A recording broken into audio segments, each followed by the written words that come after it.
My fellow Americans, I want to speak to you tonight about the troubling events of the past week. As I have said, the incursion of the U.S. Capitol struck at the very heart of our republic. It angered and appalled millions of Americans across the political spectrum. I want to be very clear. I unequivocally condemn the violence that we saw last week. Violence and vandalism have absolutely no place in our country and no place in our movement. Making America great again has always been about defending the rule of law, supporting the men and women of law enforcement, and upholding our nation's most sacred traditions and values. Mob violence goes against everything I believe in and everything our movement stands for. No true supporter of mine could ever endorse political violence. No true supporter of mine could ever disrespect law enforcement or our great American flag. No true supporter of mine could ever threaten or harass their fellow Americans. If you do any of these things, you are not supporting our movement, you are attacking it, and you are attacking our country. We cannot tolerate it. Tragically, over the course of the past year, made so difficult because of COVID-19, we have seen political violence spiral out of control.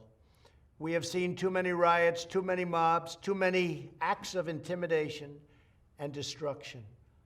It must stop. Whether you are on the right or on the left, a Democrat or a Republican, there is never a justification for violence. No excuses, no exceptions.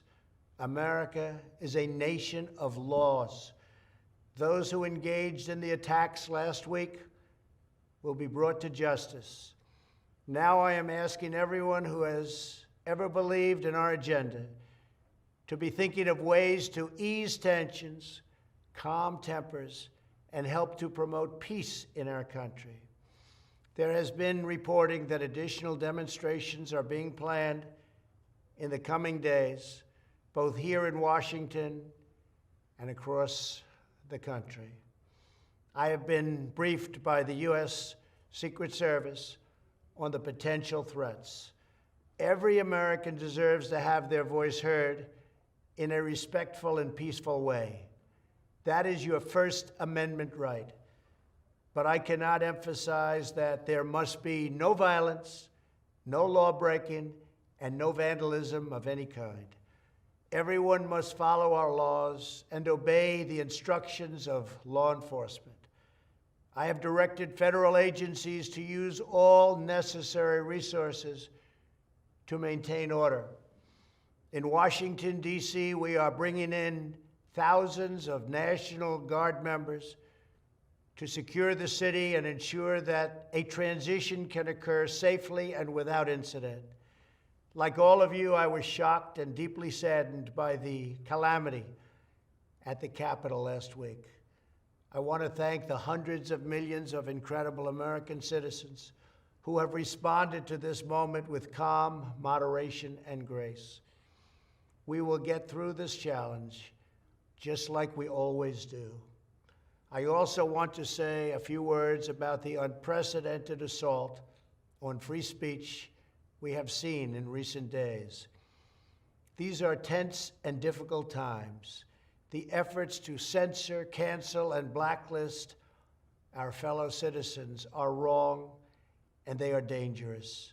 What is needed now is for us to listen to one another, not to silence one another. All of us can choose by our actions to rise above the rancor and find common ground and shared purpose. We must focus on advancing the interests of the whole nation, delivering the miracle vaccines, defeating the pandemic, rebuilding the economy, protecting our national security, and upholding the rule of law.